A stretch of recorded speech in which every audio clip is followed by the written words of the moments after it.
یہ پیشانی اگر جھکتی ہے تو صرف خالق کائنات کے آگے جھکتی ہے، اس کے علاوہ کسی کے آگے نہیں جھک سکتی۔ اور وہ اب آگ بگولا ہو گیا، اس نے جو ہے وہ سخت آرڈر جاری کر دیے اور کہا کہ تیرا رب کون ہے؟ تو آپ نے فرمایا میرا رب وہ ہے جو زندہ کرتا ہے اور مارتا ہے۔ اس نے بھی 2 آدمی پکڑے، ایک جس کو سزائے موت تھی اس کو چھوڑ دیا، جو بیچارہ بے قصور تھا اس کو قتل کروا دیا، کہا میں بھی زندہ کرتا ہوں، میں بھی مارتا ہوں۔ تو آپ نے فرمایا ربی الذی، میرا رب وہ ہے جو سورج کو مشرق سے نکالتا ہے، اگر تو اپنے آپ کو رب کہتا ہے تو پھر مجھ کو مغرب سے نکال کے دکھا نا۔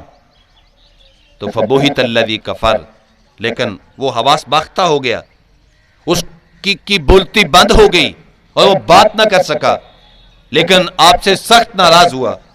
تو حضرت سیدنا ابراہیم علیہ السلام نے وقت کے جابر بادشاہ کے سامنے کلمۃ الحق کہا، اس کو ناراض کر لیا، اپنے مفادات کو قربان کر دیا۔ کیوں؟ اپنے رب کو راضی کرنے کے لیے اپنے مفادات کی قربانی دے لی۔ انسان بس اوقات کلمۃ الحق اس لیے نہیں کہتا کہ اس کے سامنے اس کا کنبہ ہوتا ہے، اس کا خاندان ہوتا ہے۔ وہ کہتا ہے اگر میں اپنے خاندان کو ناراض کر لوں تو پھر تو میں جو ہے وہ کہیں کا نہیں رہوں گا، میں کس کے ساتھ تعلق قائم کروں گا؟ تو حضرت سیدنا ابراہیم علیہ السلام کا پورا خاندان بت پرست تھا۔ جب وہ میلے پہ گئے اور اپنے بتوں کے سامنے مٹھائیوں کے کھانوں کے تھال رکھ کے وہاں پہنچے تو ابراہیم علیہ السلام نے کلاڑا پکڑا اور کسی کی گردن کاٹ دی، کسی کے اعضاء کاٹ دیے، کسی کے پاؤں کاٹ دیے اور ان کے خداؤں کی تہس نہس کر دی۔ جب واپس پلٹے تو انہوں نے کہا کہ یہ کس نے کیا ہے؟ تو کہنے لگے کہ ابراہیم کے علاوہ تو اور کچھ نہیں کر سکتا، کوئی بھی نہیں کر سکتا، اسی نے کیا ہوگا، اس سے پوچھئے۔ تو حضرت سیدنا ابراہیم علیہ السلام کو بلایا گیا اور پھر آپ نے ایک لمبا وہ ایک مناظرہ گفتگو ہوئی۔ تو آخر میں انہوں نے یہ کہا کہ آپ نے ہمارے خداؤں کے ساتھ یہ عمل کیوں کیا ہے؟ تو آپ نے فرمایا یہ خدا نہیں ہے، خدا وہ ہے جس نے مجھے پیدا کیا ہے، خدا وہ ہے جس نے تمہیں پیدا کیا ہے، خدا وہ ہے جس نے پوری کائنات کو بنایا ہے، ہم سب کو رزق دیتا ہے، اس کے آگے جھکنا چاہیے۔ یہ ہاتھوں کی بنائی ہوئی مورتیاں خدا نہیں ہیں۔ اللہ اکبر۔ اب آپ دیکھیں ان کے خداؤں کو ابراہیم علیہ السلام نے ٹکڑے ٹکڑے کر دیا۔ آج اگر کوئی ہماری مسجد کے کسی مینار کو تھوڑا سا چھیڑ دے اور مسجد میں آ کے کوئی ہلکی سی مسجد کی بے ادبی کر جائے تو سارا محلہ اکٹھا ہو جائے گا اور پورا گاؤں اکٹھا ہو جائے گا اس بندے کے خلاف کہ اس نے مسجد کی بے حرمتی کی۔ وہ لوگ بھی آ جائیں گے جو کبھی مسجد میں نہیں آئے، چونکہ مسجد اللہ کا گھر ہے، عبادت گاہ ہے۔ اب اگر عبادت گاہ کی کوئی بندہ توہین کرے، ہم کبھی بھی اس کو برداشت نہیں کر سکتے۔ تو ابراہیم علیہ السلام نے تو ان کے خداؤں کی توہین کی تھی۔ خود آپ اندازہ لگا سکتے ہیں کہ کتنا بڑا اقدام کیا آپ نے۔ چنانچہ وہ آگ بگولا ہو گئے۔ انہوں نے کہا کہ اب اس کا ایک ہی علاج ہے کہ اس کو آگ کے اندر جلا دیا جائے۔ چنانچہ آگ جلائی گئی اور اتنی آگ تھی کہ ہر بندے نے اس کے اندر حصہ ڈالا، لکڑیاں اکٹھی کرنے میں، آگ جلانے میں ہر آدمی اپنا حصہ ڈال رہا تھا۔ حالانکہ ایک آدمی کو جلانے کے لیے مناسب آگ کافی ہے، لیکن اتنی آگ آسمانوں کو چھو رہی ہے اور آگ کے شعلے اور آگ کی بھڑکن، اس کی حدت و شدت اتنی زیادہ تھی کہ جو پرندہ اوپر سے گزرتا وہ بھی جل جاتا۔ اب ابراہیم علیہ السلام کو منجنیق میں رکھ کے اس آگ کے اندر ڈالنا تھا۔ عالم بالا میں کوہرام مچ گیا، فرشتوں کی چیخیں نکل گئیں، آسمان کانپنے لگا کہ آج اللہ کے خلیل کو آگ میں ڈالا جا رہا ہے۔ فرشتوں نے عرض کیا مالک تیرے خلیل کو آگ میں ڈالا جا رہا ہے۔ کہا جاؤ اگر اس کو بچانا چاہتے ہو تو اس کی مدد کرو۔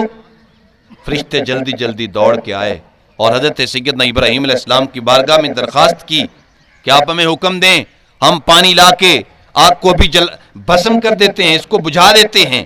اللہ اکبر۔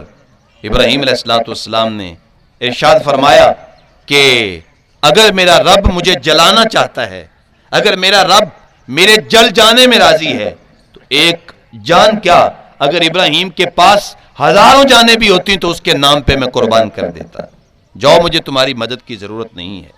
چنانچہ ابراہیم علیہ السلام کو آگ میں ڈالا گیا، تو جب آپ کو آگ میں پھینکا گیا، وعلیکم السلام، تو عشق و محبت کی جو آگ تھی اس کے مقابلے میں یہ ظاہری آگ بھسم ہو گئی اور بجھ گئی، اور عشق و محبت کی آگ وہ نمبر لے گئی، اور حضرت سیدنا ابراہیم علیہ السلام جب آگ میں ان کو ڈالا گیا تو اللہ تعالیٰ جل شانہ نے حکم فرما دیا، یا نار کونی بردم و سلام علی ابراہیم، اے آگ میرے ابراہیم کا ایک بال بھی نہیں جلنا چاہیے، اور ابراہیم علیہ السلام پہ آگ گلزار ہو جاتی ہے اور آگ ٹھنڈی اور سلامتی والی ہو جاتی ہے۔ تو اس طریقہ سے آپ نے اپنی جان کی قربانی پیش کی، آپ نے اپنے محسن کو ناراض کیا اپنے رب کے لیے، اپنے مفادات کو قربان کیا اپنے رب کے لیے، اپنا خاندان قربان کیا اپنے رب کے لیے، حتیٰ کہ اپنی جان قربان کرنے پہ تل گئے اپنے رب کے لیے، اپنا وطن بھی قربان کر دیا۔ اللہ تعالیٰ نے حکم دیا کہ شام چلے جائیے، شام چلے گئے، حکم دیا فلسطین چلے جائیے، فلسطین چلے گئے، اپنا وطن قربان کیا۔ اللہ اکبر، پھر قربانی کا رخ بدلتا ہے۔ اللہ تعالیٰ جل شانہ کی بارگاہ میں 99 سال کی عمر ہے، عرض کرتے ہیں مالک ربی حبلی بن الصالحین، مجھے کوئی نیکوکار بیٹا ہی عطا کر دے، کوئی صالح بیٹا دے دے۔ شاید خیال آیا ہوگا ذہن میں کہ اب تو میں اپنے مالک کا نام بلند کر رہا ہوں، شام سے فلسطین، فلسطین سے عرب، کہاں کہاں میں پہنچ چکا ہوں، اور اپنے رب کی رضا حاصل کرنے کے لیے میں نے کہاں کہاں کی قربانی دی ہے، لیکن جب میں اس دنیا سے چلا جاؤں گا تو میرے اس کام کو جاری رکھنے والا بھی تو کوئی ہونا چاہیے، میرا صدقہ جاریہ بھی تو کوئی ہونا چاہیے جو میرے پیغام کو زندہ رکھ سکے۔ تو اللہ تعالیٰ سے عرض کیا ربی حبلی من الصالحین، مالک مجھے نیکوکار بیٹا عطا فرما۔ اللہ تعالیٰ نے ان مقدس ہاتھوں کی لاج رکھی اور کمال کر دیا، ایسا بیٹا عطا فرمایا جو چاند سے بھی زیادہ سونا تھا۔ حضرت ابراہیم علیہ السلام کو بیٹا دیا گیا اسماعیل علیہ السلام کی صورت میں، ابھی بیٹے کو جی بھر کے دیکھا بھی نہیں تھا کہ اللہ تعالیٰ نے ایک اور قربانی مانگ لی۔ فرمایا میرے خلیل جاؤ اپنے بچے کو لے لو، اپنی بیوی کو لے لو، اور ایک ایسی جگہ پہ چھوڑ کے آؤ جہاں نہ کوئی سایہ ہے، نہ کوئی شجر سایہ دار ہے، نہ شجر پھلدار ہے، نہ کوئی زمین کے اوپر پھول ہے، نہ پھل ہے، نہ کوئی درخت ہے، وادی بے آب و گیا میں اپنی ذریت کو چھوڑ کے آ جاؤ، ذرا بھی ہچکچائے نہیں، اور اپنی ذریت کو وادی ذی زرع کے اندر جا کے چھوڑ دیا، اور پھر ایک کونے میں بیٹھ کے اللہ کی بارگاہ میں دعا کرتے ہیں، مالک میں نے وادی غیر ذی زرع کے اندر اپنی ذریت کو چھوڑا ہے، یہاں نہ کوئی شجر سایہ دار ہے، نہ شجر پھلدار ہے، نہ کوئی درخت ہے، نہ کوئی گھاس ہے، اے مالک و مولا پاک پروردگار عالم میری اولاد کو پاکیزہ رزق عطا فرما تاکہ یہ نماز قائم کر سکیں، اور تاکہ یہ ان کو پھلوں سے رزق عطا فرما تاکہ یہ تیری بندگی اطمینان کے ساتھ کر سکیں اور تجھے راضی کر سکیں اور تیرے حکموں پر عمل کر سکیں اور لوگوں کے دلوں کو ان کی طرف مائل کر دے۔ تو حضرت سیدنا ابراہیم علیہ السلام یہ دعا کرتے ہیں، اور دعا کرنے کے بعد پھر آپ جب وہاں سے چل پڑتے ہیں تو آپ کی پاک باز زوجہ حضرت سیدہ ہاجرہ سلام اللہ علیہا آپ ابراہیم علیہ السلام کے دامن کو پکڑ لیتی ہیں، فتمسکت بِأَزْیَالِهِ، دامن کو پکڑتی ہیں اور عرض کرتی ہیں میرے شوہر نامدار، اتنی بڑھاپے کی عمر میں 99 سال کی عمر میں اللہ نے آپ کو بیٹا دیا ہے، اور وہ بیٹا جو کہ مانگ مانگ کے لیا ہے، اب اس بیٹے کو اور مجھے یہاں نہ کوئی پانی ہے نہ کوئی کھانے کی چیز ہے، یہاں ہمیں وادی غیر ذی زرع میں کس کے سپرد کر کے آپ ہمیں چھوڑ کے جا رہے ہیں اور کہاں جا رہے ہیں؟ تو چھوٹا سا جواب دیا، فرمانے لگے کہ میں اپنے رب کا حکم پورا کرنے کے لیے جا رہا ہوں اور تمہیں اپنے رب کے سپرد کر کے جا رہا ہوں۔ تو پاک باز خاتون کہتی ہے اذ لا یضیعنا، اگر ہمیں رب کے سپرد کر کے جا رہے ہیں تو پھر خیر سے جائیے، اس لیے کہ وہ ہمیں پھر ضائع نہیں ہونے دے گا اور وہ ہماری حفاظت فرمائے گا۔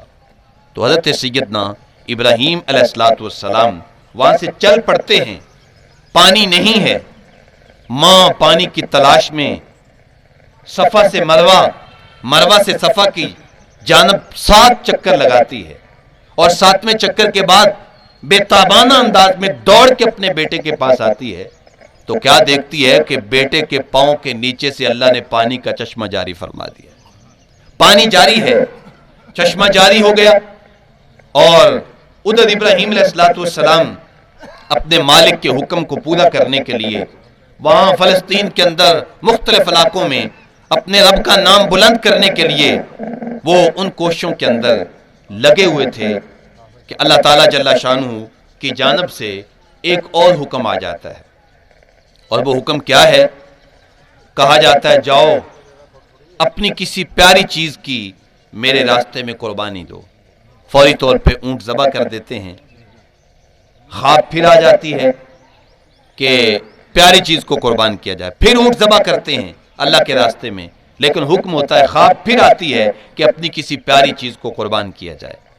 تو دل میں بات بیٹھ جاتی ہے کہ سب سے پیاری چیز تو مجھے پھر میرا بیٹا اسماعیل ہی ہے، وہی مجھے پیارا ہے۔ تو چنانچہ گھر جاتے ہیں اور ملاقات ہوتی ہے، اپنی بیوی سے کہتے ہیں کہ میرے بیٹے کو تیار کر دو، میں نے اس کو دوست کی دعوت پہ لے کر کے جانا ہے۔ جب باپ بیرون ملک گیا ہو، جب واپس پلٹتا ہے تو ڈھیروں کھلونے، انواع و اقسام کی چیزیں اپنے بچوں کے لیے لے کر کے آتا ہے، لیکن یہاں انداز ہی مختلف ہے۔ حکم ہوا چھری لے جاؤ اور رسی بھی لے جاؤ، اور اس انداز کے ساتھ اپنے بیٹے کی قربانی پیش کرو۔ چنانچہ ماں نے بیٹے کو تیار کر دیا، اور حضرت سیدنا ابراہیم علیہ السلام اپنے بیٹے کو لے کر کے وادی منا کی جانب گامزن ہو جاتے ہیں۔